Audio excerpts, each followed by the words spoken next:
Saudara, shalom. Sekali lagi lebih keras, kasih tepuk tangan yang meriah untuk Tuhan. Saudara-saudara, saya ingin bicara di siang ini dengan tema yang berbeda dari tadi pagi kebaktian jam 7. Dan tema kita, perhatikan baik-baik semua ke depan, rahasia tembok Yeriko-mu dirobohkan. Saudara, tema kita adalah apa, saudara? Rahasia tembok Yeriko-mu dirobohkan. Setiap kita pasti tahu ini cerita dari sekolah minggu. Ada cerita mengenai sebuah tembok yang begitu tebal, hanya dirobohkan dengan mengelilinginya 7 kali. Dan yang menarik adalah tembok ini adalah tembok benteng atau tembok di mana mereka begitu kokoh, atau tembok ini begitu kokoh tetapi akhirnya bisa roboh. Nah, apa yang saya maksudkan dengan tembok Yeriko? Saya singkat saja. Kalau saudara mengerti, aplikasinya adalah seperti ini. Saudara, setiap kita punya tembok. Tembok pembatas, tembok keterbatasan, tembok pergumulan, tembok beban hidup. Setiap kita punya tembok. Dan kadang-kadang di dalam meruntuhkan tembok itu sulitnya minta ampun. Ada orang yang pingin merobohkan tembok masa lalu, tetapi rasanya tembok itu begitu kokoh, dibangun begitu sempurna sehingga sulit untuk dirobohkan. Ada orang menganggap tembok itu adalah beban hidup, rasanya beban pergumulan tidak pernah selesai. Tembok itu coba dihancurkan tapi juga tidak roboh-roboh. Karena itu saya mau ajak kita untuk merobohkan setiap tembok kita. Ada orang menganggap tembok itu adalah pergumulan atas kelemahan dan dosa. Dia merasa, saya sudah coba melakukan ini supaya saya bisa keluar dari masa lalu, dari kegelapan, dari dosa. Tapi rasa tembok itu juga tidak bisa roboh. Nah, karena itu saudara-saudara dengar, rahasia tembok Yeriko kita dirobohkan. Yang setuju katakan amin. Yosua pasal 6 ayat 1 sampai ayat 20. Tapi kita tidak akan membaca semua karena kita tidak punya banyak waktu. Yang saya mau adalah kita bangkit berdiri. Nanti kita akan duduk cukup lama. Karena itu kita baca sama-sama dengan penuh serius. Kita baca ayat ini sama-sama dengan penuh sukacita. 1, 2, dan 3. Dalam pada itu Yeriko telah menutup pintu gerbangnya. Ia telah tertutup kota itu sama-sama karena orang Israel tidak ada orang keluar atau masuk. Berfirmanlah Tuhan kepada Yosua, ketahuilah aku serahkan tanganmu Yeriko ini beserta rajanya dan pahlawan-pahlawan yang gagah perkasa. Saudara, lalu ayat 16. Lalu pada ketujuh kalinya ketika para imam meniup sangkakala, berkatalah Yosua kepada bangsa itu apa? Bersoraklah sebab Tuhan telah menyerahkan kota ini kepadamu. Saudara, itulah yang dapat kita baca bersama-sama. Next, saudara-saudara, di situ dikatakan begini, saudara. Desti, perhatikan baik-baik. Next, saudara-saudara, di sini dikatakan seperti ini. Haleluya. Tuhan biasa, Tuhan baik. Sudah. Baik, Bapak Ibu, sambil mereka masih persiapkan itu, kita duduk kembali. Bapak Ibu, saudara, jadi begini, saya cerita saja supaya lengkapnya. Tembok Yeriko ini coba dirobohkan. Dan menarik kalau kita baca ayat ini perlahan-lahan, ya, ayat 20, maka saudara akan lihat ini ayat 20 berkata begini. Lalu bersoraklah bangsa itu, sedang sangkakala ditiup, segera sesudah bangsa itu mendengar bunyi sangkakala, bersoraklah mereka dengan apa, saudara? Sorak nyaring. Maka runtuhlah, perhatikan ini, maka runtuhlah tembok itu, lalu mereka memanjat masuk ke dalam kota, masing-masing langsung ke depan dan merebut kota itu. Perhatikan, jadi ini tembok yang sangat tebal, yang dihancurkan bukan dengan palu, bukan dengan besi, apalagi dengan mesin-mesin berat atau alat-alat berat. Ini hanya dirobohkan. Menarik sekali adalah dengan hanya disuruh mengelilingi tembok Yeriko itu. Pasti kita sudah hafal, tapi saya mau bagi saudara berkat Tuhan yang luar biasa ini. Jadi kalau saudara baca itu menarik. Jadi hari pertama Tuhan bilang begini, kelilingi itu hanya 1 kali. Mereka keliling tembok Yeriko itu. Besoknya disuruh 1 kali lagi kembali ke perkemahan. Terus katanya sampai hari ke-6 mereka berkeliling hanya 1 kali. Tapi pada hari ke-7 Alkitab bilang begini, mereka harus memutarinya 7 kali. 1, 2, 3 sampai 7, dan tembok ini roboh. Ini sesuatu yang tidak masuk akal, sesuatu yang hanya melangkah tapi bisa merobohkan. Ini sesuatu yang tidak masuk akal. Tapi itulah yang saya bilang, kuasa Tuhan, dengar baik-baik, kuasa Tuhan mampu menghancurkan setiap tembok dalam hidup kita. Selama kita taat, dengar, apapun tembok penghalang saudara, tembok masa lalu yang membuat saudara terkungkung tidak bisa melangkah pada masa depan, maka tembok itu pun bisa roboh. Asalkan mari kita belajar dari ayat firman Tuhan ini. Bapak Ibu saudara-saudara yang diberkati Tuhan, saya kutip sebuah tulisan mengatakan gini, pernahkah Anda merasa sedang dikelilingi tembok Yeriko? Rasanya hidup kita ini seperti dikelilingi oleh tembok Yeriko, tidak bebas, tidak bisa keluar, tidak bisa berpikir karena rumitnya dan banyaknya persoalan. Setiap itu adalah tembok Yeriko dalam hidup Anda dan saya. Nah, karena itu ini juga bicara tentang sebuah tantangan besar atau sebuah pergumulan yang sangat kokoh, berdiri yang tidak tergoyahkan. Nah, dalam Yosua pasal 6 ini kita sudah belajar tentang cerita, tapi mari kita akan melihat bahwa ini hanya bicara tentang perjalanan hidup kita. Perjalanan mereka mengitari Yeriko itu juga bicara tentang perjalanan hidup kita. Kita ini kan seperti orang yang berjalan memutari hidup kita, ini persis seperti Yeriko. Begini kembali lagi ke sini, betul ya? Begini kembali lagi ke sini. Maksud saya begini, kan setiap hari kita jalani Yeriko kita. Contoh paling gampang gini, kita bangun jam berapa? Misalnya kita bangun jam 6 pagi misalnya, kan kita akan melewati jam 7, 8, 9, 10, 11, 12, lalu ke sampai jam 24 malam, begitu ya. Lalu besok kita kembali lagi, betul ya. Yang kerjakan kita juga berkeliling ada di situ, seputar kuliah kita keliling terus. Tapi jujur, ketika kita berada di mengelilingi setiap perjalanan kita, berputar dari jam 6 kembali ke jam 6 lagi, jam 7 kembali ke jam 7, kita seperti sedang berkeliling. Tapi masalahnya ketika kita berkeliling, rasanya tembok itu makin kokoh. Semakin kita melangkah keluar untuk coba berjalan dalam kehidupan ini, rasanya tembok itu makin tebal, makin membuat kita berhenti saja berjalan. Itu sebabnya ada orang selalu bilang begini, kalau begini rasanya saya tidak kuat menjalani hidup ini. Perjalanan hidup kita selalu berputar di pergumulan di seputar tembok Yeriko. Saya tidak tahu Yeriko apa yang kita hadapi, tapi ketika tadi malam saya belajar, saya dapat beberapa hal. Mari kita mulai baca bersama-sama atau kita mulai belajar langsung. Satu, perhatikan baik-baik. Saya selalu menyusun ini dengan sesuatu yang cukup praktis sehingga saudara mengerti. Ketika saudara bisa, bagaimana supaya kita bisa merobohkan tembok pergumulan kita, tembok persoalan kita, tembok badai hidup kita, tembok masa lalu yang tidak bisa menyeberang kepada masa depan. Maka pertama saudara, ini bahasa sederhana, bahasa yang ulang-ulang kita dengar, tapi ulang-ulang ini kadang-kadang kita tidak bisa mempercayainya. Satu, percayalah pada janji Tuhan. Dia bilang begini, cukup jalan setiap hari 1 kali, tapi hari ke-7 putar 7 kali. Dia hanya omong itu, dia hanya perintah itu, dan orang Israel, Yosua memimpin, berjalan persis seperti yang Tuhan suruh. Hari pertama jalan 1 kali, hari kedua jalan 1 kali, sampai pada hari ke-6 jalan 1 kali. Dia tidak bikin jalan 2 kali, apalagi jalan 7 kali, tapi hari ke-7 dia ikut lagi, bahwa dia jalan 7 kali. Dan kita tahu ini tembok Yeriko roboh. Apa makna pertama? Pertama, untuk bisa merobohkan setiap tembok Yeriko kita, satu, kita harus belajar percaya pada janji Tuhan. Sayang, ada begitu banyak orang begitu mempercayai janji manusia, tapi mereka tidak pernah percaya janji Tuhan.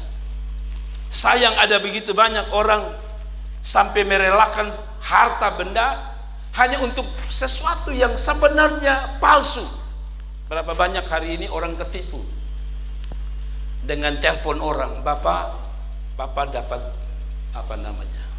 hadiah sebesar 100 juta, tapi Bapak harus kirim ya uang pajaknya 1 juta. maka dikirim 1 juta. Sudah dikirim 1 juta, tidak dapat apa-apa. Saudara lihat, janji manusia saja kita percaya. Tapi sayang, janji Tuhan banyak kali orang tidak percaya. Belajar percaya janji Tuhan. Saya tulis di sini bilang gini, percayalah walaupun belum melihat, sebab Tuhan selalu bekerja di balik layar kehidupan ini. Amin. Mengapa kadang-kadang kita sulit mempercayai janji Tuhan? Karena janji Tuhan itu terbalik dengan janji manusia. Kalau janji manusia itu jelas terlihat, ya kan? Contoh, kalau saudara beli motor ini, saudara dapat payung, jelas terlihat, kan? Beli motor Yamaha, Honda, dapat jaket, dapat helm, terlihat. Sehingga kita percaya, betul. Waktu saya beli motor saya pertama kali, sepeda motor Karisma, mereka mengatakan, Pak Pendeta, kalau Pak Pendeta ambil motor itu hanya dapat bonus ini. Tapi kalau Pak ambil Karisma dapat 10 gram emas. Saya bilang, mana emasnya? Ada, pokoknya Pak Pendeta ambil yang Karisma, karena itu sudah edisi terakhir, jadi mereka kasih bonus. Saya bilang, oke, saya mau lihat itu, dan saya ambil, mereka kasih emas 10 gram. Lihat, kenapa saya percaya? Karena lihat. Nah, membuat kita tidak bisa percaya itu karena janji Tuhan itu selalu terbalik. Janji Tuhan itu dia tidak kasih lihat dulu, tapi dia nuntut kita percaya, baru kita bisa melihat. Nah, beda dengan janji manusia. Kadang-kadang kita bilang sama manusia, lu bikin dulu. Kalau lu tidak bikin, saya tidak lihat, saya tidak percaya. Tapi janji Tuhan terbalik, saudara. Janji Tuhan harus percaya sekalipun belum melihat. Amin. Setiap bangun pagi bilang sama Tuhan, saya percaya janji Tuhan.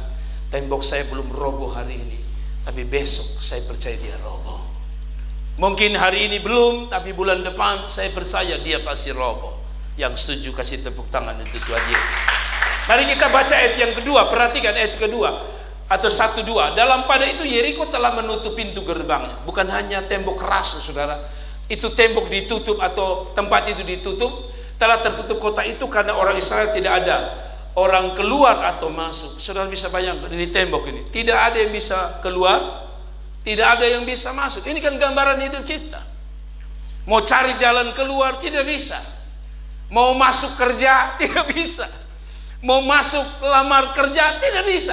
Hidup kita seperti itu, masuk keluar begitu sulit, seperti betul-betul berada dalam tembok yang luar biasa. Tapi ayat 2 bilang begini, berfirmanlah Tuhan kepada Yosua, apa?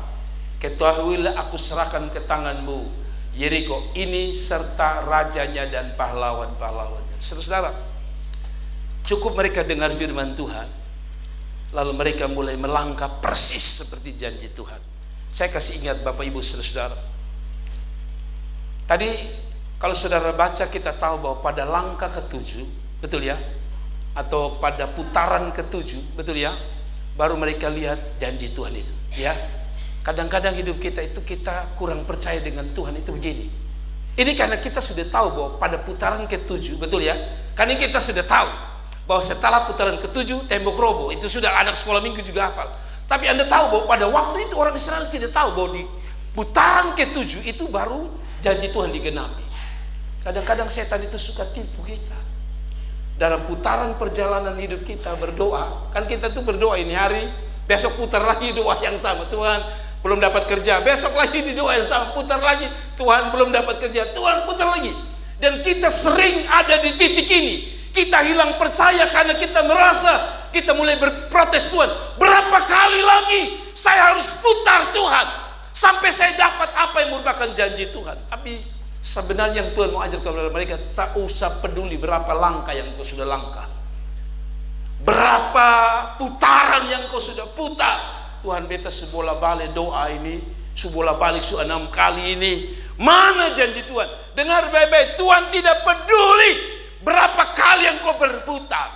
Yang Tuhan peduli adalah berapa percaya yang kau pada Tuhan. Amin. Ya, ini juga berlaku dengan orang-orang pacaran. Pacaran pertama putar, putus. Pacaran kedua baru setengah putus, belum kedua. Ketiga baru mulai 1 bulan putus. Rasanya kita pun tembok ini. Lalu kita mulai pikir, jangan-jangan Saya seperti Rasul Paulus, diciptakan tetap sendiri selamanya. Tapi saudara dengar baik-baik, orang Israel tidak peduli. Dia terus jalan, ikut maunya Tuhan. Dia terus. Dan kita tahu, putaran ke-7 terjadi sesuatu. Saya tanya saudara, adakah saudara frustrasi hari-hari ini? Hanya karena putaran hidup kita. Putaran itu juga bicara umur. Kita bermimpi di umur 30, saya sudah ada motor, sudah pakai pakaian keki, pakaian pegawai itu, pakaian keki, lalu sudah ada gaji, sudah keluar apa pengumuman kemarin itu, lulus apa lagi Rian? P3K. Kita pikir, 35 tahun P3K keluar. Umur 40 memang P3K keluar, saudara. Tapi itu bukan P3K untuk yang kerja ini. Saudara tahu kan P3K yang saya maksud? Obat-obat terluka itu biasa di SD, SMP ada papan P3K. Jadi setiap yang luka ambil obat situ, perban di situ. Mungkin kita sudah berputar lalu kita berpikir, Tuhan, saya sudah 6 kali putar. Kalau ini bicara tentang lamaran, aduh Bapak, sudah 6 kali lamar, tapi tidak ditolak. Tapi saya kasih tahu saudara, tetap percaya janji Tuhan. Kasih tepuk tangan dari Tuhan. Tetap percaya. Mau berapa kali putaran, tetap percaya. Mau berapa kali berdoa, tetap percaya. Mau berapa kali melayani, tetap melayani Tuhan. Karena urusan menjawab pergumulan kita dan merobohkan tembok bukan urusan Anda, itu urusan Tuhan. Urusan kita adalah percaya pada janji Tuhan. Amin. Saudara-saudara, saya tulis di sini, sebenarnya kata serahkan. Tuhan kan bilang, aku serahkan itu musuhmu ke dalam tanganmu. Itu sebenarnya dalam bahasa asli itu tadi adalah Nathan, artinya telah memberikan, atau dalam istilah bahasa Inggris disebut past tense. Siapa yang tahu past tense di sini? Itu artinya apa? Past tense itu apa? Ya? Hai, kesian, pantas kok kita bisa lamar di pekerjaan luar negeri. Kita dalam negeri semua. Apa itu past tense? Sudahlah, nanti saudara cari. Tapi intinya saya tulis di sini, saya kutip di sini, dia bilang begini. Ini seolah-olah kemenangan yang sudah terjadi, satu waktu yang sudah terjadi, atau sesuatu yang benar-benar sedang terjadi. Karena iman sejati itu bukan bicara tentang percaya pada janji Tuhan meskipun belum melihat. Itu dalam pengertian begini. Ini kan baru janji kan? Yang namanya janji sudah terjadi belum? Tapi dia mau bilang begini, seolah-olah kamu percaya sudah terjadi. Itu maksudnya. Kata iman di sini begini. Artinya begini, itu memang belum terjadi karena masih janji. Tetapi si pihak penerima janji itu sudah meyakini bahwa itu pasti terjadi.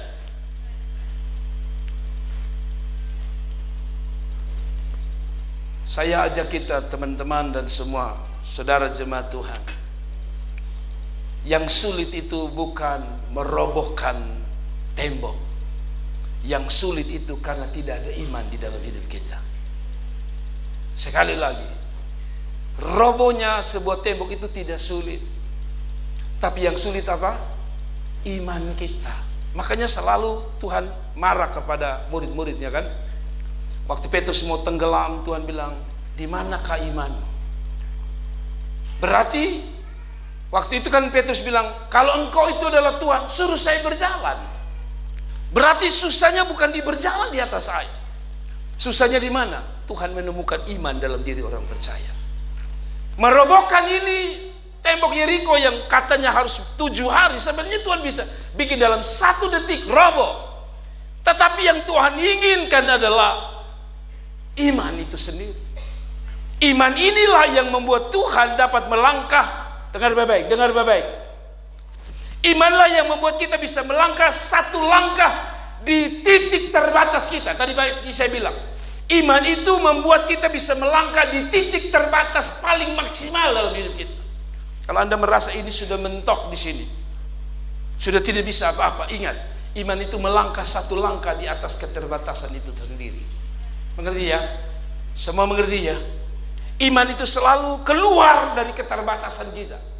Tetapi sekali lagi, iman ini tidak gampang. Karena tadi persoalannya belum lihat, dipaksa untuk percaya. Itu sulit. Jangan pikir iman itu gampang loh. Iman itu tidak gampang. Karena tadi persoalan pertama yang paling gampang adalah disuruh percaya padahal belum melihat. Manusia ini kan rata-rata terbalik. Kita harus jujur bahwa kita manusia ini lebih suka apa? Lihat baru percaya. Saya, orang bicara mobil apapun, saya percaya mobil itu bagus. Tapi karena beberapa kali saya punya mobil Toyota, sehingga orang mau bicara mobil apapun bagus, saya tetap punya pikiran mobil Toyota lebih baik. Kenapa? Karena saya menggunakannya. Orang bilang, Pak, kalau Pak pakai mobil ini lebih baik. Bagi saya, karena saya punya pengalaman melihat, saya percaya Toyota. Ada orang bilang Suzuki lebih baik, terserah. Tapi bagi saya, karena saya menggunakan Toyota, melihat, saya percaya Toyota. Tetapi Tuhan tidak bisa begitu. Tuhan terbalik. Kamu belum lihat, tapi kamu sudah harus belajar percaya. Saudara-saudara, bukankah ini tantangan kita setiap hari Yeriko kita? Contoh, waktu kita masukkan ke anak, ya maaf kata, khusus kita yang bergumul dengan keuangannya. Waktu kita masukkan anak ke kuliah, ke sekolah, apakah sudah ada jaminan bahwa dari semester pertama sampai semester terakhir itu ada jaminan sudah ada uang sekolahnya? Kan tidak. Betul? Tapi mengapa Anda berani masukkan anak itu ke sekolah, misalnya ke tempat kuliah? Itulah yang disebut iman. Kalau Anda tidak punya iman, maka dengar baik-baik, Anda akan berada di posisi yang sama seperti hari ini.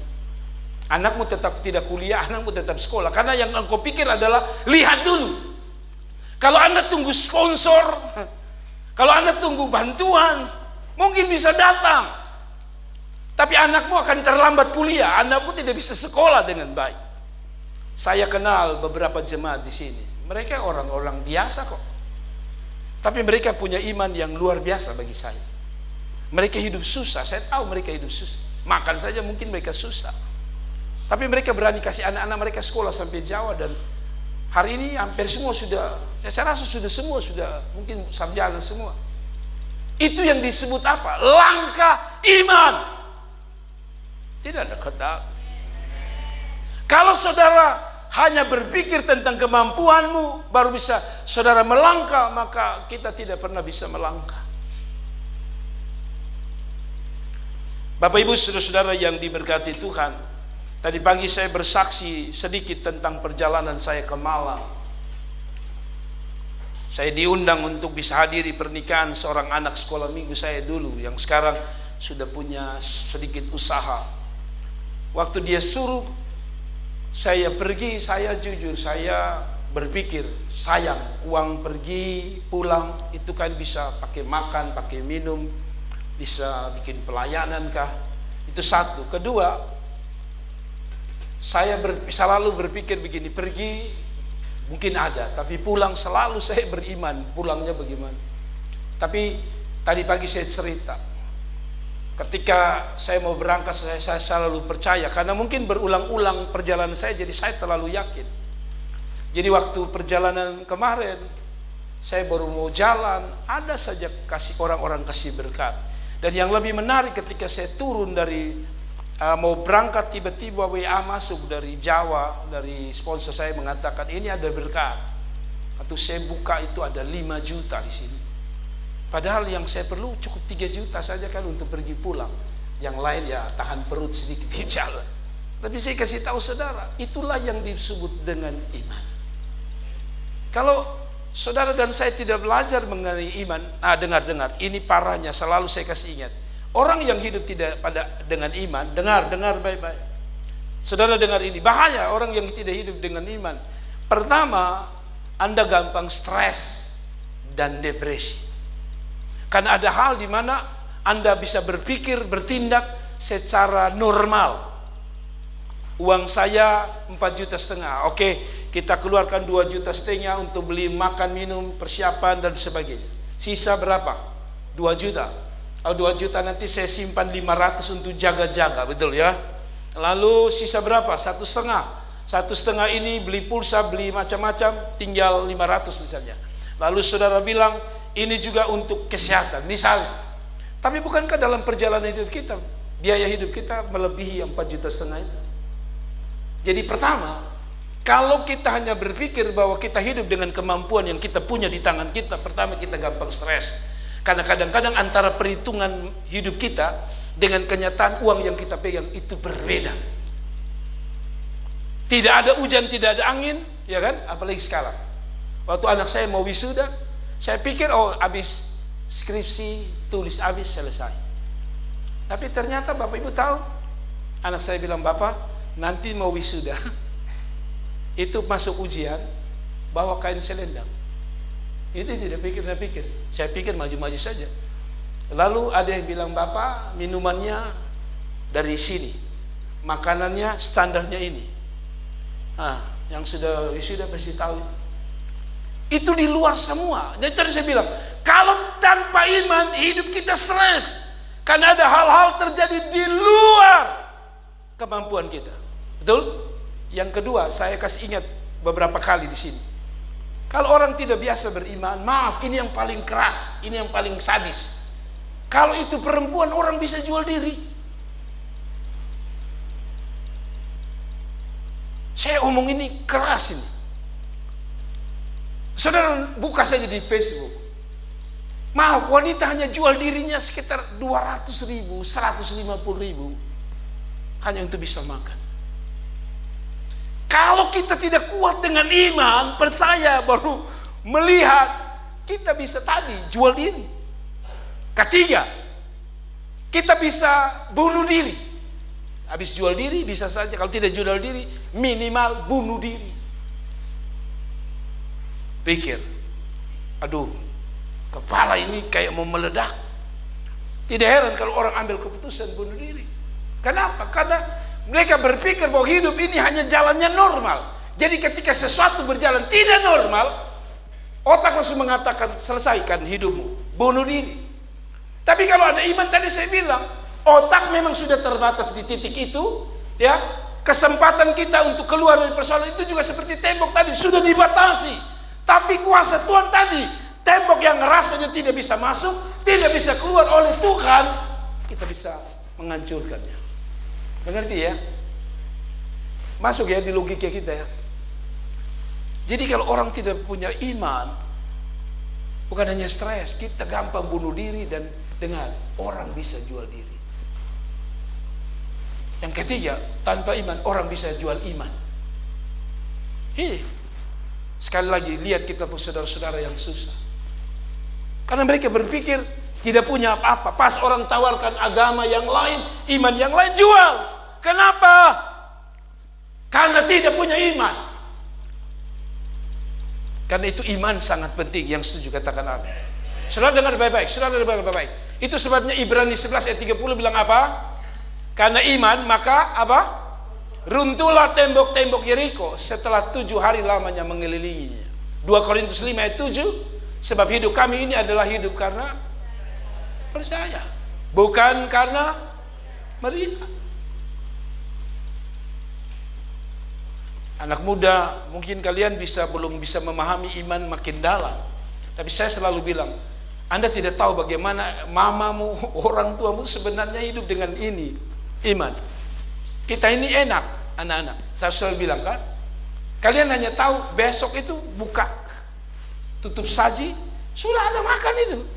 Entah hanya depung ekor ikan saja, kan depung kepala, depung bagus makan. Kita yakin ada itu, buka pasti ada itu. Entah buka telurnya yang tadi bulat jadi setengah, pasti ada itu. Saya belum pernah mama saya kita buka tutup saji kosong. Selalu sih. Itu sebabnya saya percaya mamanya, kan mama saya, orang tua saya, karena saya selalu melihat. Tapi orang tua kalian beda, saudara. Kalian tuh bisa lihat, buka ada, buka lemari ada, buka HP ada pulsa. Tapi orang tua Anda, malam-malam Anda tidak tahu bagaimana dia berdoa, Tuhan, besok beta tidak mau beta pu anak lapar. Anda tidak tahu bagaimana orang tua bergumul. Besok Anda hanya tahu, Bapak, ini dosen bilang besok regis kok. Ya, kita bisa bilang itu. Bapak, besok dosen bilang itu hari terakhir kumpul uang. Anda hanya bisa bilang begitu. Anda tidak tahu, hanya karena dia jaga perasaanmu, kadang-kadang dia bilang begitu. Oke, nanti mama usahakan ya. Tapi waktu dia omong usahakan itu, sebenarnya di hati kecil dia sedang berteriak, Tuhan, Tuhan tahu keadaan saya. Dan di saat itulah Anda tidak tahu bagaimana imannya dipertaruhkan.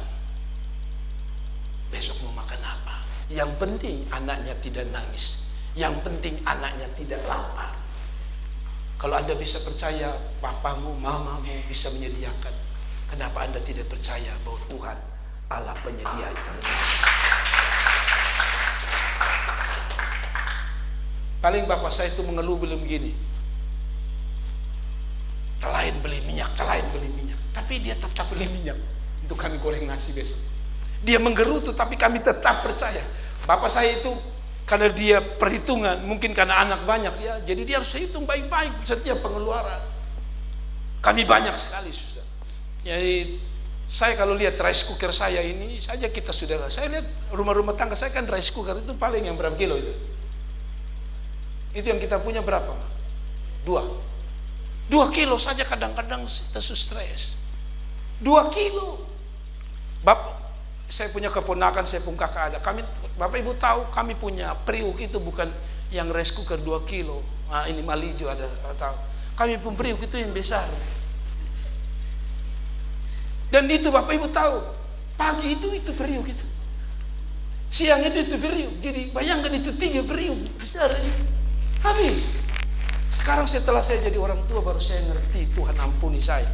Saya terlalu menganggap remeh main-main dengan setiap perkataan mereka. Padahal mereka hidup dari iman. Kami ini tahu besok makan. Sudah begitu, tidak tahu diri lagi. Sayur putih terus. Semua serba putih. Nasi putih, sayur putih. Apalagi garam putih. Rasanya hidup ini kita kayak orang kudus, putih semua. Kita ngomel padahal kita tidak tahu bagaimana mama bapak berlutut tanpa mereka kasih tahu kita. Dan mari kita belajar dari sekarang, anak-anak muda, belajar untuk percaya Tuhan. Amin. Kalau tidak kita susah banyak. Ada amin. Jadi saya hanya mau sampaikan ini saja. 2, Bapak Ibu cepat saja. Taat pada perintah Tuhan. Taatlah bahkan ketika perintahnya tampaknya sederhana dan tidak masuk akal. Ini menarik, ini ayat pelajar. Saudara dengar, ini ketaatan yang begini. Tampaknya ketaatan inilah ketaatan yang sederhana. Dan yang lebih lucu, tidak masuk akal. Menurut ilmu militer, kalau serang orang itu robohkan temboknya. Ambil hamar, ambil palu, ambil besi, toki itu pagar, betul ya? Kasih roboh. Itu logika kita, itu ilmu militernya. Hancurkan temboknya, kita bisa bunuh orang di dalamnya. Tapi ini sesuatu yang sederhana. Hanya suruh jalan. Ini masuk di akal tidak? Ini orang gila namanya. Sudah jalan 1 hari 1 kali. Menurut logika obat yang mujarab. Itu sebabnya kalau saudara lihat obat di dokter selalu 3 kali 1. Betul ya? 3 kali 1. Pagi minum pagi 1, siang 1 Bapak ya, malam 1. Dipercaya 3 kali 1 itu baru cukup untuk menyerang penyakit itu. Ini hanya 1 kali. Putar. Kalau saya jawab itu, saya bilang kayaknya kita Tuhannya aneh. Mana mungkin hanya jalan. Saya tanya saudara yang sudah gereja di sini bertahun-tahun, sudah berapa kali Anda putar ini gereja? Dan saya tanya berapa kali ini, jangankan ini gereja rubuh, ya kan? Kaca pecahnya belum pernah. Saya ini khotbah kan selalu mundur-mundur. Belum pernah ini mimbar terbelah.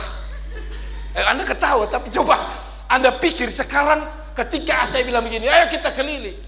Kan baru-baru kita robohkan ini tembok untuk kasih lebar kan. Sebenarnya saya bilang sama saudara, belajar dari Yeriko. Jemaat tidak boleh bawa alat, jemaat jalan saja, keliling. 1, 2, hari pertama 1 kali ya, hari kedua 2 kali, hari ketiga 3 kali. Saya tanya saudara, kira-kira roboh tidak? Andrea saja pakai itu mesin saja, hanya saya potong ya roboh. Lalu lupung kaki yang ringan hanya berapa kilo saja, kira-kira kasih tidak masuk akal. Tapi saya mau antar saudara, ini sekarang dia suruh jalan, masuk akal tidak? Tidak ada. Tidak masuk akal, sederhana, terlalu sederhana ini. Tapi itulah yang Tuhan mau, saudara. Kadang-kadang Tuhan mulai sesuatu itu dari sesuatu perintah yang sederhana. Apa contohnya? Kan ini contoh sederhananya jalan. Walaupun jalan dong taat. Apa artinya? Mulai dari sebuah perkara ajaib terjadi. Dengar anak muda, dengar khusus anak muda. Dan untuk kita semua, tapi saya mau kasih tahu orang muda. Mujizat besar tembok Yeriko roboh itu dimulai dari perintah yang sederhana. Kesetiaan kita pada sederhana. Contoh, tadi pagi saya sudah jelaskan sebelum saya doa berkat. Saya kasih contoh yang kaum muda yang melayani Tuhan. Mulai dari langkah sederhana untuk menjatuhkan tembok itu. Apa itu? Kebaktian, jangan terlambat. Tidak ada kata amin. Itu langkah sederhana, baru saja Tuhan suruh. Dan terlambat, kita terlambat. Tapi kita berharap tembok yang besar roboh, tidak bisa. Tidak bisa. Hal sederhana kita mulai. Tadi pagi saya bersaksi. Mulai dari sini saya naik pesawat, turun, dijemput travel, sudah dibayar, lalu naik kapal kelas 2. Tapi sebelumnya saya kuliah, saya hanya naik bus, bergelantungan, tidak punya apa-apa. Tapi karena saya setia melakukan sesuatu yang kecil, yaitu apa? Waktu saya masih menjadi mahasiswa, kerja saya sebelum saya jadi pengkhotbah seperti ini, Bapak Ibu tahu, yang saya kerjakan adalah setiap hari Jumat saya tinggalkan kampus, sampai yang saya kerjakan adalah bersihkan gereja. Orang lain mulai siap pelayanan, saya bersihkan gereja, berselap, kursi. Lalu apa lagi? Kalau pendetanya suruh kemana, pergi. Hal-hal sederhana Bapak Ibu. Tapi saya kasih tahu apa yang saya alami berkat Tuhan hari ini, dihargai, dihormati. Kemarin saya tadi cerita saya datang ke pernikahan orang Chinese, para pengusaha hampir semua pengusaha, hanya saya yang pendeta. Saya bisa ada di titik itu karena sederhana, dimulai dari hal-hal sederhana. Jadi kalau maaf ya, saya harus bicara ini supaya saudara diberkati anak muda. Kalau saudara maaf datang kebaktian terlambat, main musik asal-asal, nyanyi asal-asal, bagi saya ini kan sederhana. Siapa yang tidak bisa nyanyi? Semua orang bisa nyanyi. Tapi kadang-kadang kita menganggap ini kan hanya kebaktian 2-3 orang. Kadang-kadang jujur ya, saya melihat ini fenomena ini. Kalau saya berharap ini tidak ada dalam diri kita. Kalau itu KKR besar, orang begitu berlatih sungguh-sungguh. Tapi kalau kebaktian, ini kan kebaktian minggu, setiap minggu, kita latihnya asal-asalan. Pokoknya yang penting bunyi. Ini yang membuat Tuhan tidak bisa bikin terobosan tembokmu. Karena Tuhan tidak bisa lihat sederhana saja engkau tidak bisa hargai. Mungkin bahasa Alkitab bilang begini, setia dalam perkara kecil, Tuhan kasih perkara besar. Bagaimana Anda mau bisa jadi kepala dinas? Anda saja terlambat datang gereja. Bagaimana Tuhan mau kasih Anda kepala dinas yang urus uang begitu banyak, urus pegawai begitu banyak, urus pemuda yang 20 orang Anda tidak rawat baik-baik? Jangan mimpi jadi kepala. Anda tidak bisa robohkan itu masa depan, masa lalu untuk meraih masa depan. Karena yang sederhana saja kita tidak buat. Ketaatan dimulai dari sederhana. Halo? Ketaatan dimulai dari sesuatu yang sederhana. Tadi pagi saya bilang sama anak muda, jangan duduk selalu di belakang, duduk di muka. Kelihatannya permintaan saya sederhana. Tapi sebenarnya kenapa saya suruh anak muda selalu duduk di depan? Karena jujur, anak muda kadang-kadang tidak konsentrasi di depan, saya kadang-kadang masih main-main. Tapi sebenarnya gembalamu, dengar baik-baik, pendetamu punya visi. Saya tanya saudara, biasa yang duduk di depan siapa? Yang di tempat-tempat resmi. Tempat-tempat terhormat, siapa yang duduk di depan? Siapa yang duduk di depan? Saya ada dengar. Pejabat. Siapa yang duduk di depan? Pejabat. Kalau kamu mulai dengan sederhana, datang saya mau duduk paling depan dekat Tuhan. Tidak ada perkara yang mustahil. Tuhan robohkan masa lalumu, tembok masa lalumu, dan mendudukkan engkau di tempat paling terhormat di dunia ini. Tapi kalau di gereja saudara pilih tempat yang paling, kalau saya umpamakan mimbar ini ada Tuhan di sini, Anda memilih jauh, bagaimana Tuhan bisa berkarya? Ada. Mulai dari hal sederhana. Makanya mungkin beberapa jemaat yang di luar jemaat ini tidak tahu bagaimana saya menggembleng jemaat saya, kaum muda kasih. Saya selalu bilang sama mereka, tidak ada orang kaya di sini, tidak ada orang miskin di sini. Yang ada adalah mereka yang mau melayani Tuhan. Jadi lu mau orang kaya, lu mau orang miskin, pegang sapu di sini. Kenapa? Karena Alkitab bilang mulai dari perintah sederhana, jalan. Dia bahasa mulai dengan sapu. Seorang hamba Tuhan pernah bilang sama saya waktu saya masih muda, kalau kamu mau khotbah untuk orang-orang yang duduk di sana, kamu yang belajar siapkan itu kursi dahulu. Jadi saudara-saudara, sebelum saya jadi pengkhotbah begini, kerja saya apa? Seperti Anda, susun kursinya. Lalu senior saya mengatakan, hari ini kamu susun kursi, besok orang yang susun kursi untuk kami. Dan sekarang betul tuh kamu yang urus kursi, saya tinggal khotbah. Dimulai dari sesuatu langkah yang sederhana. Amin. Amin.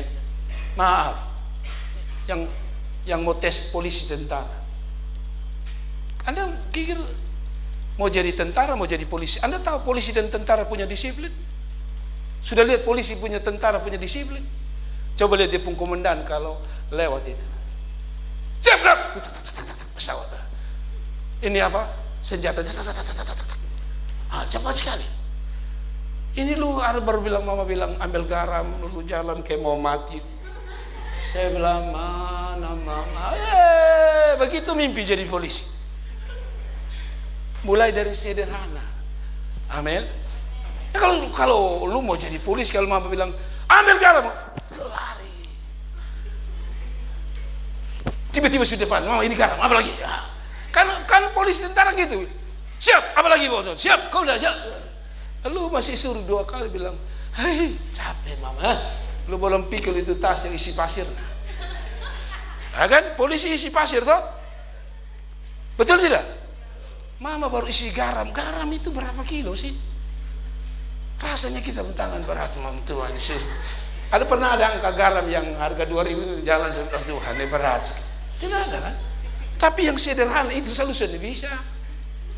Oh, tidak ada kata amin. Tidak ada kata amin kayaknya. Bagaimana Anda mau jadi polisi? Saya lihat polisi itu pun sepatu mengkilat semua. Lu perut saja yang mengkilat. Susah ini. Sepatu mereka mengkilat. Kita ini kalau bukan hidung mengkilat, ya perut mengkilat. Ada amin. Lakukan sederhananya dulu. Kalau mau Tuhan percayakan yang lebih besar, mulai taat dengan hal sederhana. Mau jadi artis, sikat gigi sesental. Bagaimana? Kan saudara lihat, kalau saudara lihat artis itu dong, kalau omong cinta-cinta itu kan dekat sekali, ya kan? I love you. Nanti kan pacarnya tanya, apa mas? I love you, makin dekat. Nah kalau sentuh sikat gigi, lu pulang bicara bilang ganti saja pemeran utamanya, ganti saja. Anda ketawa tapi ini mulai dari sederhana. Ada amin. Katanya pramugari tidak boleh gigi lubang kan? Lu saja baru SMP sudah gigi sudah lepas 4. Tapi mimpi jadi begini, saudara jangan ketawa saja, nanti saya bingung menjelaskan. Tapi maksud saya begini, lihat sesuatu yang besar selalu dimulai dengan sesuatu yang sederhana hari ini. Amin. Mimpi mau jadi penyanyi Indonesian Idol, baru nasyarat idol saja, lu semua nyanyi tak salah. Menyanyi 8 lagu lu bilang, Kan saya lihat kadang-kadang saya pusingir, saya lihat saja tuh, saya pantau. Lagu pertama dia masih lompat, lagu kedua setengah saja, lagu ketiga dia setengah. Sudah bisa. Kalau saudara Indonesia Idol itu dia variasi. Amin. Hai, kalau saudara menyanyi begitu-begitu saja, maka saudara seperti lagu tenang lagi ini, lu tenang terus di situ. Saya kasih tahu saudara, jangan anggap remeh sesuatu yang sederhana.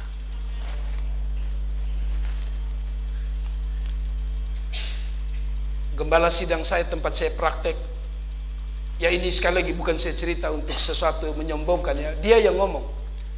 Ketika kami duduk makan sama-sama, saya rasa bangga karena dulu itu yang namanya pendeta senior kan duduk makan ya, mereka di situ, kami mahasiswa bagian dapur saja. Kemarin waktu saya duduk dengan dia di depan, ada rasa bangga. Lalu saya bilang, tante terima kasih.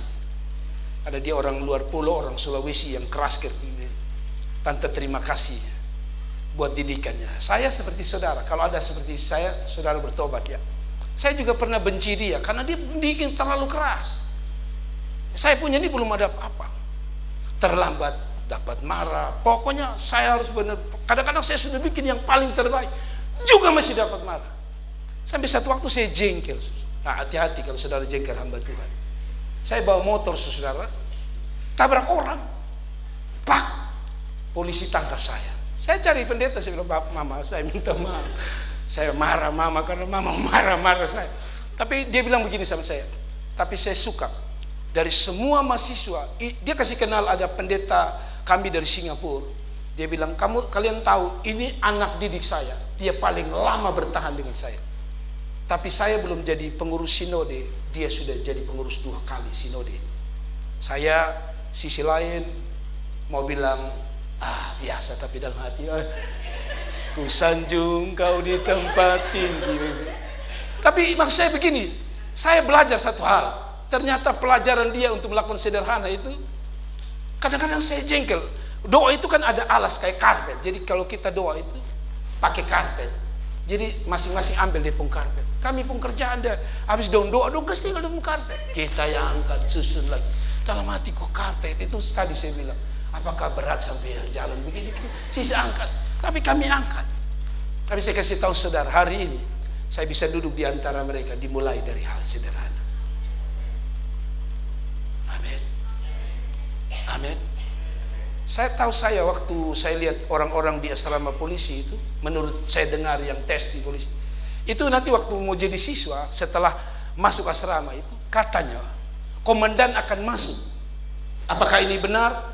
Karena saya dengar orang polisi. Jadi komandan yang masuk itu bukan hanya lihat lu punya ikat pinggang mengkil atau tidak. Dia akan angkat kasurmu, lalu dia taruh jari 2-nya. Kalau ada debu, berarti lu muka juga debu. Mengerti ya? Sampai pada perkara tempat tidur, dong kasih tangan begini. Sederhana. Makanya beta jarang ya lihat itu polisi-polisi yang jarang. Memang ada sih jarang, tapi jarang. Ada polisi yang pakai baju kancing, satu di atas, satu di bawah. Jarang. Jarang ada yang kita lihat polisi itu dia pakai baju ada noda di sini, noda di sini. Beda dengan kita. Tanpa umum noda sini, noda sini, noda belakang. Tambah terobek belakang. Tapi polisi itu saya suka rapi sekali kalau mereka pakai polisi. Saya paling suka dulu. Makanya saya ingin jadi polisi, tapi memang Tuhan memanggil saya di jalan yang lain. Mulai dari hal sederhana. Bilang sama diri saudara, saya akan mulai dari hal sederhana. Amin. Pantas kau tidak maju-maju, kau tidak mau omong. Nah, mulai dari hal-hal sederhana. Bilang, saya akan mulai dari hal-hal sederhana. Saudara kalau naik pesawat itu enak lihat orang semua. Mulai dari kaptennya enak dilihat, pramugarinya enak dilihat. Jadi waktu mereka berdiri itu enak.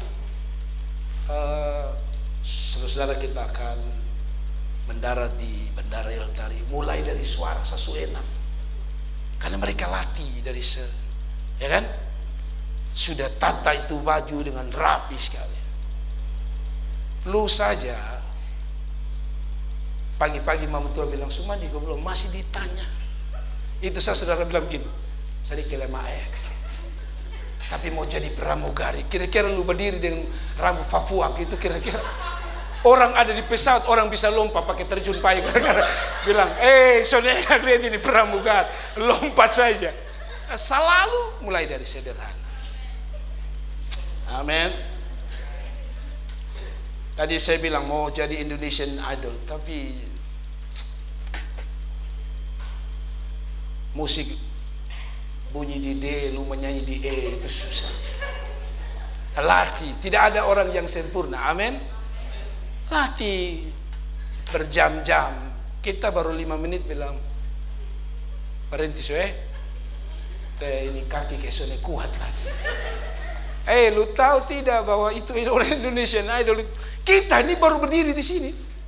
Berapa kira-kira? Ini kursi ini 100. Ini belum sampai 100. Lu berdiri saja sudah gugupnya minum. Mau pergi kamar mandi terus. Bagaimana saudara mau berdiri dia? Mulai dari sederhana. Tampil dulu di gereja ini. Bapak saya rindu akan mimpin pujian di lapangan besar. Setuju. Tuhan bisa angkat di lapangan besar. Malah lapangan Nazaret saja. Lu tidak setia mau pilih lapangan Polda. Jangan sampai lu jadi tukang parkir saja. Serius saya omong. Kalau mau Tuhan angkat, mulai dari hal sederhana. Terakhir, kita berdoa. Terakhir, tapi kita lihat ayatnya. Harusnya kamu mengelilingi kota itu, yakni semua prajurit harus mengedari kota itu sekali saja. Demikian harus engkau perbuat 6 hari lamanya. Dan 7 orang imam harus membawa 7 sangkakala tanduk domba di depan tabut. Tapi pada hari yang ke-7, 7 kali kamu harus mengelilingi kota itu. Apa artinya saudara? Langkah pertama tidak terjadi sesuatu, betul? Langkah kedua tidak terjadi sesuatu, betul? Padahal pekerjaan sederhana sudah kita lakukan. Ini bicara apa? Rutinitas yang sederhana. Dengar baik-baik. Ini bicara apa? Rutinitas sederhana yang dilakukan dengan cara berkualitas akan menghadirkan berkat Tuhan yang besar. Saya ulangi lagi. Rutinitas yang sederhana dilakukan dengan cara yang paling berkualitas melahirkan berkat yang paling berkualitas dan besar dari surga. Kasih tepuk tangan itu. Jadi maksudnya begini, kalau saudara menari tamborin, menari dengan baik-baik, bukan untuk gembala. Minta salah Bapak Tua tegur. Hei, Bapak Tua tegur itu ketiga. Yang pertama Bapak Tua di atas. Waktu saudara main gini, tangan begini, kaki begini, itu Tuhan lihat semua. Kasih yang paling berkualitas, maka Tuhan akan kasih kamu yang berkualitas. Menari saja rasa kayak mau angkat tangan. Saya lihat itu kadang-kadang harus. Ini dia bukan begini. Dia rasa mau tarik kembali dia pun tangan.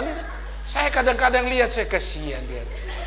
Ini dia penari kok dia petinju, kan petinju saja yang bisa silih begini kan. Kembali pada posisi kan. Tapi mulai dari hal sederhana. Ada amin. Saya sudah bilang song leader singer, tolong mic jangan ditarik dari mulut, supaya kalau song leader bilang saudara-saudara Allah kita dahsyat luar biasa, ini mic sudah dekat sini bilang amin. Suruh itu saja. Ini mic saja. Saya kadang-kadang lihat, saya bilang Tuhan jangan perhitungkan dia pemberkat Tuhan. Itu baru cara sederhana, baru sederhana saja. Ada amin. Nah, mic saja saudara sudah seberat. Anda lihat itu pengawal presiden, dia bukan pegang mic, kawan. Mic ini berapa berat? Saya khotbah ini 2 kali ini masih aman ini, tangan belum gemetar. Bagaimana kalau lu pegang itu senapan yang berdiri di presiden itu? Itu senapan berat, bukan senapan ini pistol air. Itu berat. Pegang begini, stadium. Coba bayangkan ini gini, berjam-jam. Saya kalau lihat itu yang di gedung presiden itu, aduh, lu pegang mic saja, gembala bilang tahan di mulut. Kan dia lihat gembala, dia kasih naik lagi. Saya lihat itu tentara, itu presiden tidak lihat, dia tetap begini. Coba Anda pergi benteng itu, satu begini terus. Tidak ada yang dia seperti orang mau nyanyi itu mic di sebelah kiri, capek. Tidak ada, senapan di kanan terus. Nah kalau lu tidak bisa, ini yang saya bilang, sederhana ini, mau pegang senjata lagi. Mbak Inoe satu ini, banyak mengeluh lagi. Maik apa kau tak kupas. Saya tidak urus dengan kita kupas, saya urus dengan kamu. Kok tidak ada yang percaya ya? Itu kan terjadi hal sederhana.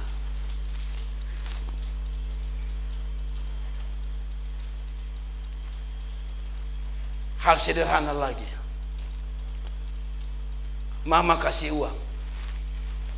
Adek, ya, beli tempe, kasih uang 50. Beli tempe 30. Oke. Tomat 5.000. Sudah kan? Berarti berapa? Sisa berapa? Sampai di rumah, mama ini tomat berapa? 35 tuh seperti mama bilang. Ya. Sudah. Dia sepi gitu. Baru mama tanya, es 15. Oh iya ma, betul ya, ya ada sini. Yang 15 saja lu tidak bisa dipercaya. Itu yang lu mau pegang gaji 7,5 juta itu. Ada amin. Ada amin. Kelola dulu. Kalau mama bilang, mama uang kos 500, uang ya supermis 100, lu kelola dengan baik, orang tua juga tahu, betul tidak? Tapi baru kirim ini hari, setengah jam kemudian mama kirim 200 lagi, yang 100 hari, so habis mama. Baru kirim 200 sudah bilang, mama kirim 50 lagi. Saya percaya Lucifer pun akan marah. Sudahlah, kita jangan basi. Tapi intinya saudara mengerti pesan saya. Mulai dari hal-hal sederhana. Tadi malam saya lihat, sambil kita lihat ayat selanjutnya, tadi malam saya lihat tamborin. Saya keluar hampir mau jam 10 kan? Setengah 10 lewat kan?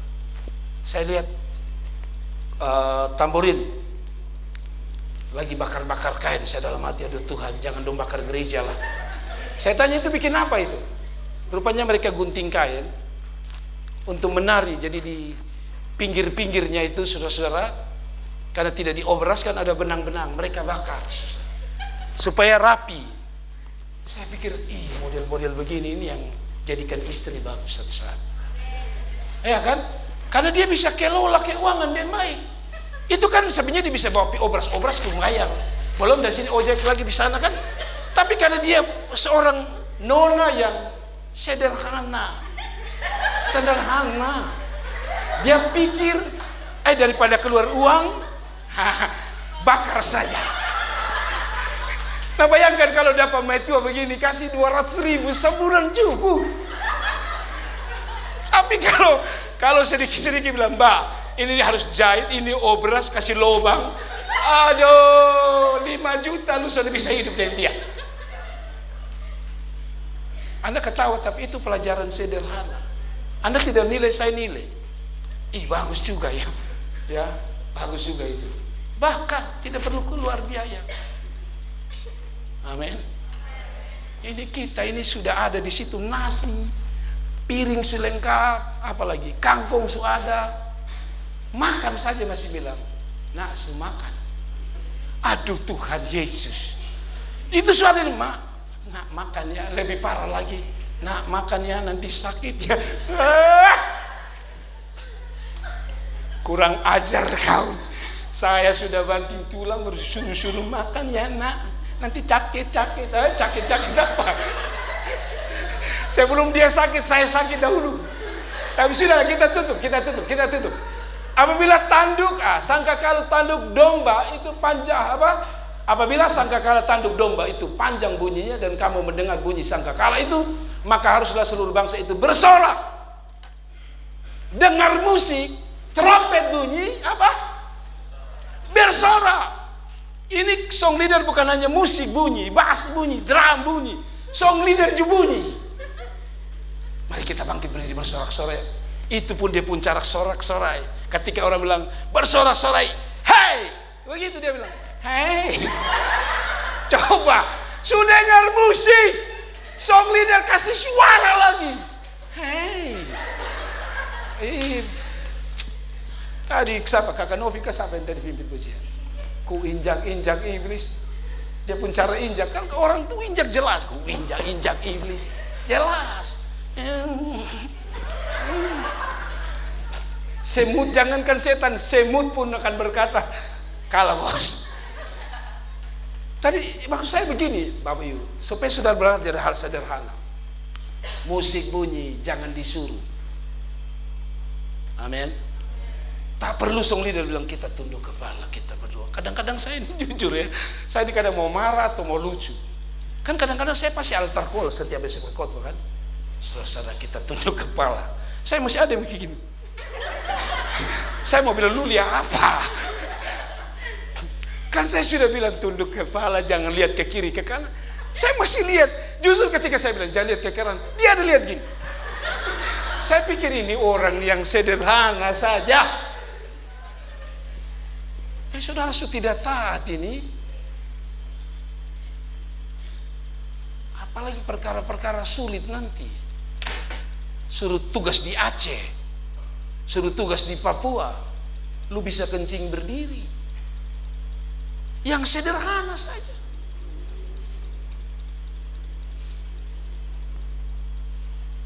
Suruh melayani, Pak ganti saya Bapak beta baru minggu lalu badan kayak sakit. Itu lu mau tugas di Aceh. Ayan? Baru dengar gembala teriak, "Woi!" Tersinggung. Lalu bagaimana dengan musuh yang maaf ketemu kamu bukan sekedar dia marah, dia bunuh lu.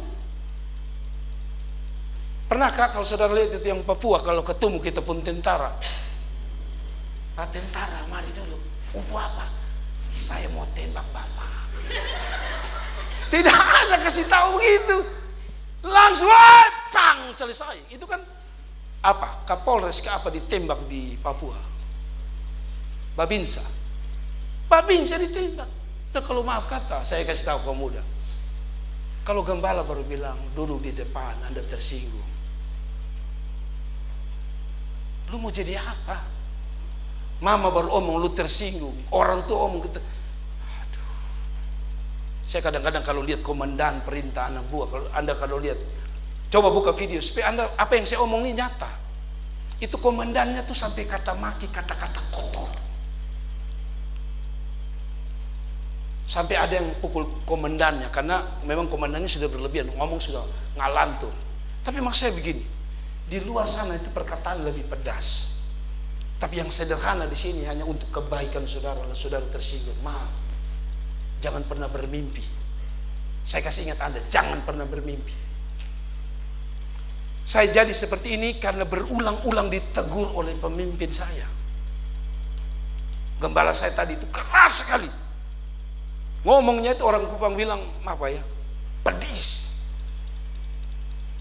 Tapi waktu dia kemarin memuji saya rasa, Tuhan terima kasih. Saya tidak sedang membela diri saya bahwa saya bisa bikin apa saya terhadap saudara. Tapi saya sedang bilang sama saudara, jangan pernah bermimpi mau lihat sesuatu yang baik kalau kamu sendiri tidak mau jadi orang yang baik. Amin. Saya mau tutup ini dengan tulisan ini, saudara lihat ini. Tadi saya bilang bahwa ini secara strategi ini bukan masuk dalam strategi militer karena mengelilingi itu bukan satu yang luar biasa. Tapi saya kasih ingat kita bahwa yang terakhir dari apa yang saya mau sampaikan adalah terus melangkah sampai akhir. Yang terakhir, terus melangkah sampai akhir. Tadi saya bilang ada langkah pertama, langkah kedua, hari ke-6, langkah 1, tapi hari ke-7, 7 langkah. Bisa saja hari ke-7, 5,5 mereka berhenti.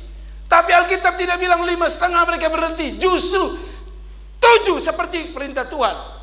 Apa yang terjadi? Tembok rubuh. Saya mau tutup ini dengan ayat ini begini. Teruslah melangkah walaupun belum bisa melihat hasilnya. Anak saya waktu tulis skripsi selalu pulang nangis. Anak saya Jenny selalu pulang menangis. Bapak, ditolak lagi. Bapak, tapi saya selalu bilang, Anda mau percaya diri, ini dia ada di sini. Saya bilang, rahasianya sederhana skripsi itu. Karena pasti ditolak oleh dosen. Saya bilang, pokoknya setiap kali dia tolak, kamu kerja dan tidak boleh itu pekerjaan berhenti di rumah. Berhentinya di mana? Berhentinya di punya rumah. Apa artinya? Saya bilang, kamu kerja, salah atau benar, habis kerja bawa, tolak lagi, kerjakan lagi, besok taruh lagi, lalu datang lagi, tolak lagi, bawa lagi. Tidak boleh kamu kasih tinggal. Selalu terus langkah. Sampai satu waktu dia sudah putus asa. Karena teman-temannya akhirnya wisuda lebih dahulu. Saya bilang, kakak, tidak usah putus asa, terus kerjakan. Saya dampingi dia kerja, yang bisa saya bantu saya kerja. Dan saudara tahu, ternyata titik terakhir itu lucu, seperti tembok tadi itu. Harusnya kan mungkin jalan ke-6 retak kelihatan. Alkitab tidak bilang ada retak. Tiba-tiba dia roboh. Saudara tahu, waktu saya disuruh dia ulang-ulang, menarik sekali adalah ini. Hari terakhir dia bilang sama saya begini, Bapak, ini dosen mau tanda tangan. Saya bilang, oh bagus, puji Tuhan. Yang menarik apa? Dosen itu tanda tangannya itu dalam keadaan begini. Saya tanda tangan ya, habis ini antar mama ya, jemput anaknya. Bayangkan, begitu mudahnya. Saya bilang, kakak, tanya dia, mau antar sampai mana? Atau buah, saya antar, yang penting tanda tangan. Begitu mudah, hari terakhir hanya alasan antar anaknya, bisa tanda tangan. Apa artinya? Sesuatu yang kita kerjakan terus, tanpa berhenti. Satu waktu kita akan kagum bahwa ternyata di ujungnya begitu mudahnya dia roboh. Kasih tepuk tangan nanti Tuhan. Begitu mudahnya Tuhan merobohkan. Hanya dimulai dengan tidak boleh berhenti melangkah. Amin. Saya kasih ingat yang skripsi. Tolak mau 1000 kali, kerja lagi. Jangan kasih tinggal. Kerja lagi. Itu contoh saja. Lamar juga begitu. Sekarang lamar masih tulis tangan kah? Kalau orang lamar kerja masih tulis tangan. Bayangkan, ada yang kurang ajar 8 lembar. Saya kadang-kadang agak nakal sih bikin huruf besar buat cepat penuh. Tapi mau saya bikin, tulis, taruh, tolak. Tulis, taruh, tolak. Tulis, taruh, tolak. Saya dengar kemarin ada seorang anak yang lulus tentara. Kalau tidak salah dia sudah 7 kali ditolak, 5 kali, 6 kali. Hari ini dia jadi seorang tentara. Mereka tidak pernah berhenti melangkah. Jadi langkahnya begini. Saya mau tutup dengan begini sederhana. Kalau saudara datang melayani Tuhan, lalu belum ada terjadi sesuatu dalam diri saudara, main keyboard, sampai keyboard pun sudah rusak, mau patah, tapi Anda belum dapat apa yang ingin, main saja terus. Itu dibahas sederhana begitu. Kalau saudara disuruh melayani apapun dengan Tuhan, terus saja. Lalu urusan tembok rubuh apa? Itu urusan Tuhan. Urusan Tuhan menyentuh kepala dinas, dosenmu, itu seperti tembok, itu urusan Tuhan. Urusan Anda adalah melangkah terus. Saya kasih ingat jemaat yang sedang bergumul dengan pergumulan hidup saudara. Pintu gereja ini tidak pernah tertutup untuk siapapun. Demikian dengan pintu anugerah Tuhan sangat terbuka. Untuk siapa? Untuk mereka yang tidak pernah berhenti melangkah maju datang pada rumah Tuhan. Jadi saya kasih ingat, saudara yang setiap saat melangkah di dalam hadirat Tuhan, menjatuhkan lututmu setiap hari dengan cara yang sama. Hari ini belum sulit, makin sulit kadang-kadang. Semakin kita berdoa, kadang-kadang orang bilang tantangan makin besar. Tapi saya kasih tahu tadi, mungkin langkah ke-7 di hari terakhir, mereka sudah lelah, bosan, karena hal yang sama lagi, hal yang sama. Tapi saya kasih tahu saudara, itulah puncak ujian terakhir. Saya ulangi lagi, itu puncak ujian terakhir. Rasa bosan adalah salah satu puncak ujian terakhir. Bosan berdoa, bosan melayani, bosan baca Alkitab. Buat apa saya baca Alkitab? Buat apa saya berdoa? Buat apa saya melayani? Toh saya tidak dapat. Dengar, langkah ketujuh, pada akhirnya jalan itu terbuka dengan sendirinya. Saya kasih tahu saudara, Anda bukan melayani karena saya. Anda beribadah bukan karena saya. Anda beribadah karena Dia, Tuhan kita. Dan pada waktu Anda dengan apa namanya? Dengan konstan atau dengan apa namanya? Kalau stabil itu bahasa lainnya adalah sesuatu yang dilakukan dengan terus menerus dengan cara yang sama terus, itu namanya apa lagi? Puji Tuhan, kita tidak mengerti. Ya? Konsisten. Jadi ayat ini sedang bilang konsisten. Hari pertama, langkah pertama, satu langkah atau satu kali putar, betul ya, konsisten ya. 6 hari konsisten, hari ketujuh masih konsisten. Sudah diroboh, temboknya sudah roboh belum? Belum. Konsisten. Saya tutup ini. Konsisten adalah kunci melihat Tuhan bekerja. Konsisten berdoa, konsisten melayani, konsisten apa lagi? Tadi saya bilang tidak boleh terlambat datang pada Tuhan. Konsisten, konsisten kerja tugas, konsisten bekerja, konsisten cari hidup. Semua yang dilakukan dengan konsisten. Satu waktu tembok itu akan roboh dan berkata, inilah milik. Terima kasih buat tepuk tangan. Saya memahami tepuk tangan itu pertama untuk amin. Dan yang kedua, Anda berkata saya selesai dan saya selesai. Mari kita ambil berdiri dan kita berdoa bersama-sama. Mari kita